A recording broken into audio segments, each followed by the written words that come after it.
Hi guys, welcome back to my channel. This is Engineer's Guide. Let us talk about this fire pump set, the overview of it, how it's been installed, and how it works. And most in our previous videos we've been talking about all this, but let's talk about this one. It looks quite simple, so let's get to it now. It is understood that according to standards, every pump room has to have 3 pumps at least. So it will consist of the jockey pump, the small one in the middle.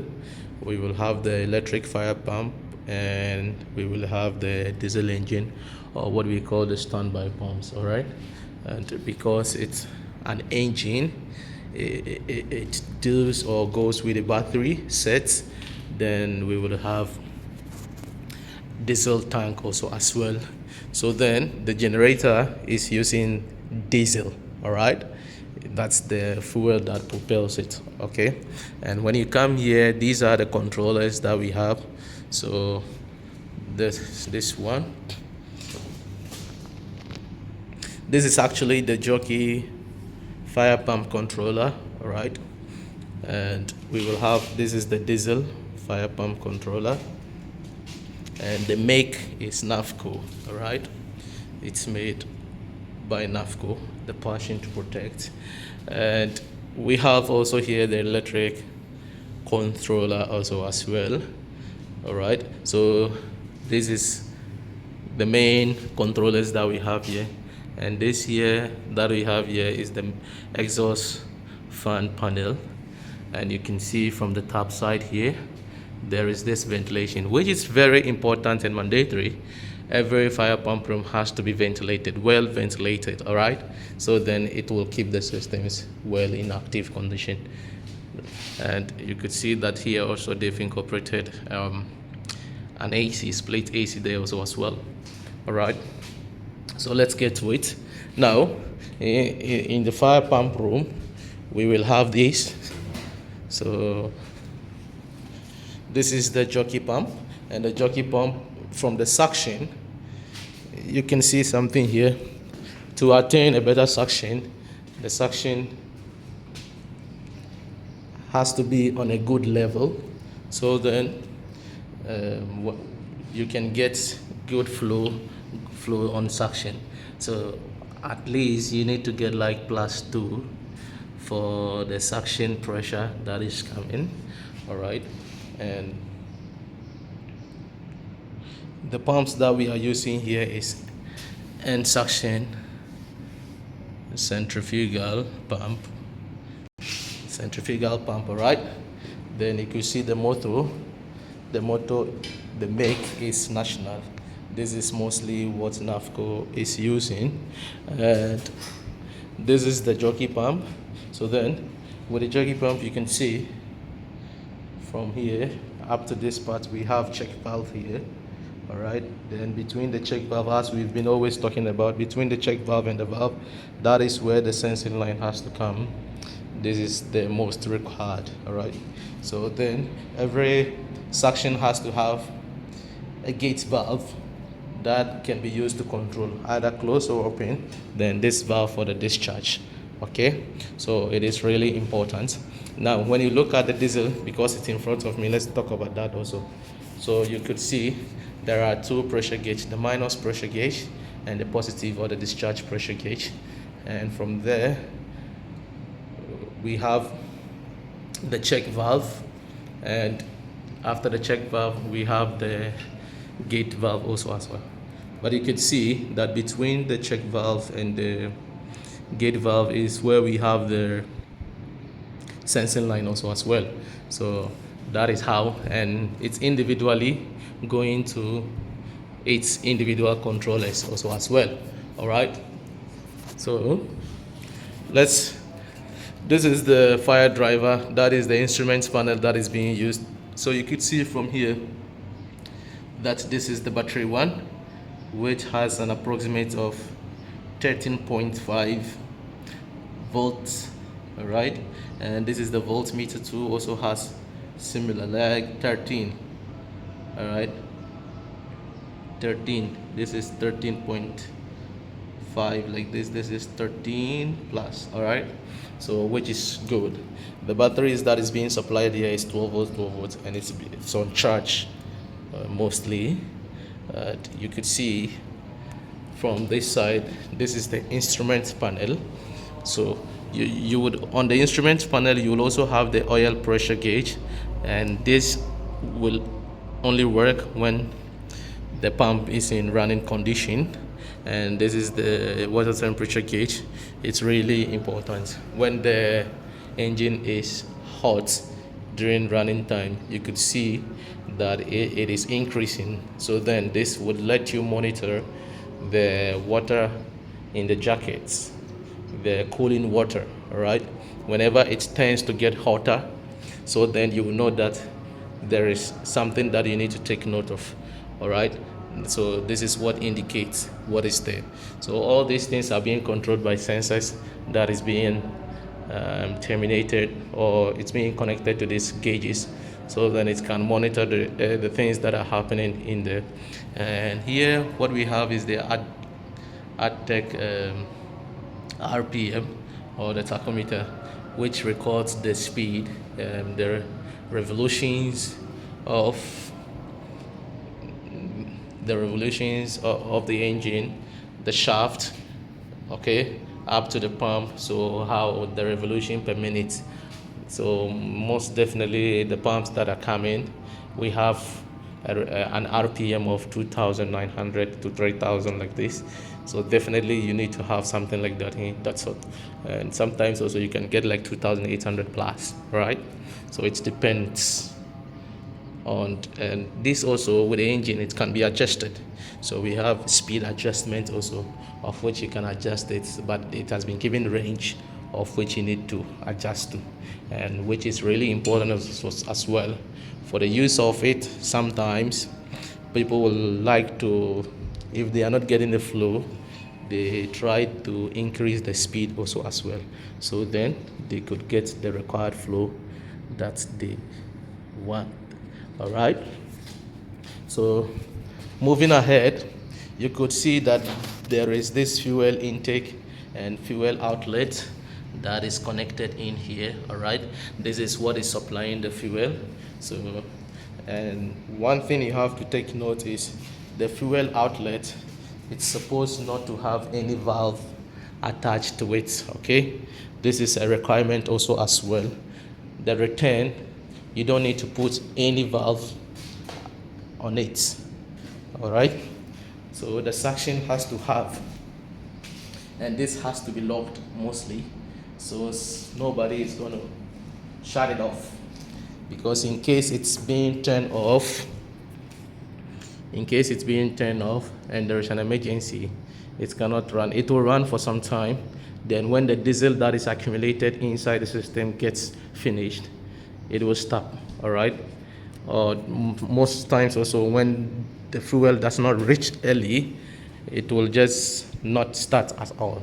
So you need to just take note during PPM times. You need to check whether there is flow. You would know whether it's closed or not. Also, you can just also inspect. So then this is part of the quarterly plan preventive maintenance.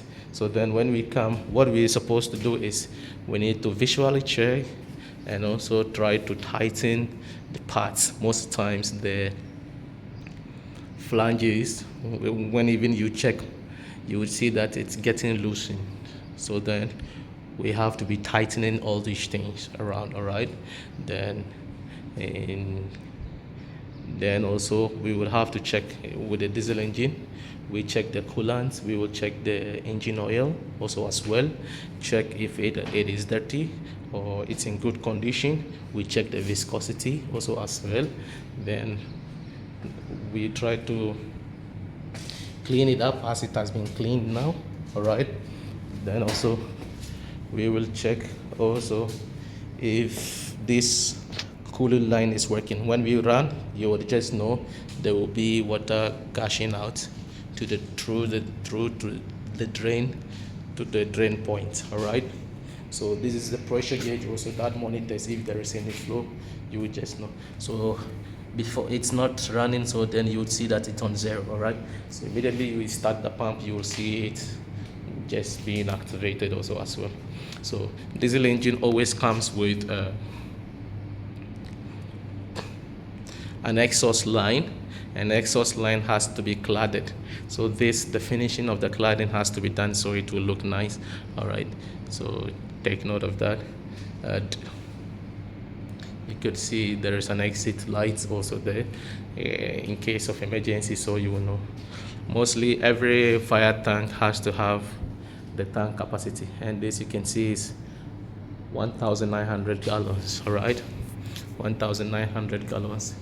And when you look ahead straight, we have the test line. Okay, we have the test line also as well, just before the AC. Okay, and you could see there is a common flow switch which is there. So then if there is any water that will just be going out, it's going to activate the system also as well. This is the main discharge valve, and mostly every valve has to be monitored. All right, and if there is no any monitoring, like any temper switch, what we can put in place is we have to lock it also as well.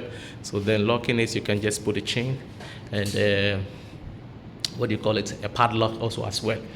All right, so this is the water tank. It has a lever, so then you can just go up there and check the depth of the water also as well. You can see visually, and when you want to check also, you can use the level indicator also as well to just check. So you could see from the level indicator, and as per requirement, level indicator has to be non-combustible. All right, you need to use non-combustible material, so then in case of anything it will not get damaged. All right, so this is also a requirement also as well. And what else do we need to talk about? Okay, so let's head straight to,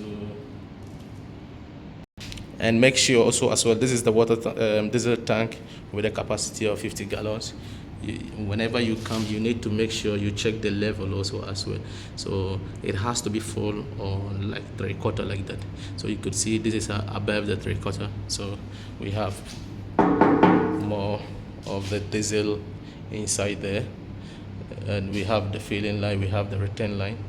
This has this is the ventilation. It has to be vented also as well.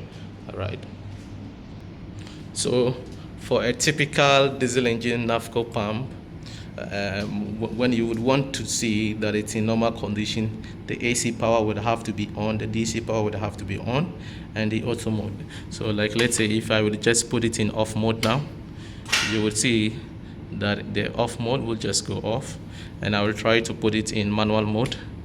So in manual mode, you see, okay, it has changed from auto to manual, and now you could see that water is gushing out. All right, water is going out.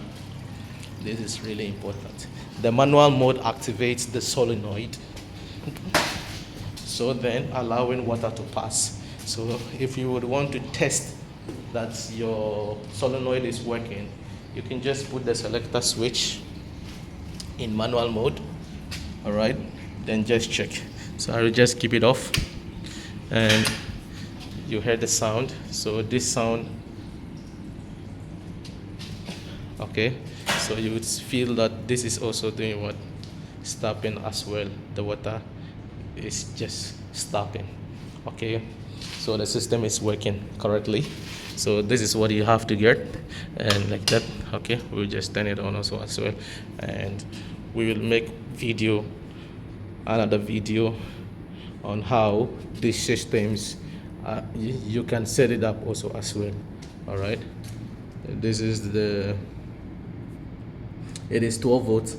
That is why, because most people are asking, why do we use battery? Sometimes we use 24, and some we use 12 volts like that. This is as per the requirement. All right, some systems, when they are small and the requirement is 12 volts, we will just do as the requirement, as required. All right, okay, so this is also the electric. All right, so the electric has to have the AC power on and auto mode. This is actually not using battery, so then you would have any DC, so it's always AC. You have to take note, don't be looking for the DC also as well. Okay, and with that we will have the phase loss failure, phase reversal, which all has been connected. In case it happens, it will send signal through to the modules, to the fire alarm panel also as well. And this is the actual pressure, is 156, the start is 100, and these are the voltages across the lines. All right, so setting up also, this also will make one video on that also as well. Okay, so why then do we have this exhaust fan here? This exhaust fan, you can see that it's not running, but it will run immediately the diesel pump runs. All right, so it is a requirement that the diesel pumps has to be connected to the exhaust fan. All right, there are some places that it will be running on a low speed, so after the diesel runs, then it will go on a high speed. And there are certain part also as well, because it has AC, this one will be on halt condition. It will not be running, but it will be in an auto mode, like this one, auto mode. All right, so let's see. So I will put off, then I will put manual. Okay, then I will put start. So you see now it's running. All right, I will make stop. Stop, I'll make off, then I'll put auto. Okay, so this, the manually, you need to put manual, then just run by yourself. But because there is an AC here, this is in auto mode, and when the diesel runs only, then it's going to activate the exhaust to work also as well. This is also part of the requirement. So then if heat will be accumulated in here, the exhaust fan will be the one that will be removing that also as well. So the pump room would be safe for entry also as well. All right, so fire pump systems, it's really important. It's for fire protection, and these things, they are always in auto mode. So in case anything happens there, when it's being connected to sprinklers or fire hose rail, landing valves or hydrant, it's going to run by itself. And there has to always be people that are around, because if it runs, it gives signal to the fire alarm panel, it's going to activate. But for diesel and the electric pump has to be switched off manually. So let's look at pressure charts. So you will know that the jockey is starting at 105 and stopping at 115. The electric is 100 and it's manual, and the diesel is 90 and it's manual. All right, so you have to take note. So the start for the electric is what, 100, and for here it's 100. So during inspections, what they do is they make sure that they check all these things, and we would test checking the cuttings and the cutouts of the pumps if it's in correct way or correct mode. And what you can see here, this is what we call the manual start handle, or the emergency starter starts. All right, so you could just drag it down and it's going to run in delta mode. All right, so this will be the end of this video. Thank you for watching and staying tuned with us. This is Engineer's Guide. Please like, if the video was helpful, just give it a thumbs up. You can share it, and also comment on the videos that you would want to, the things that you would want to know about fire pump system, the fire suppression systems, and more are coming on fire alarm systems. If we get the time, we'll just go there also as well. So if you want something to be tackled, you could just comment it up and we will try to deal with it also as well. But for passwords, we will try and see, because the manufacturers are there also as well. All right, so we cannot just give it out like that. If that's why I always say that if you're an authorized user, you will definitely have it. Okay, when we used not to be authorized, we were not having. So when we became authorized, that is when we had it. Okay, so please do well, let us do things in the right way, and I think we will all be helped. Thank you for watching. It's bye-bye for now. Thank you.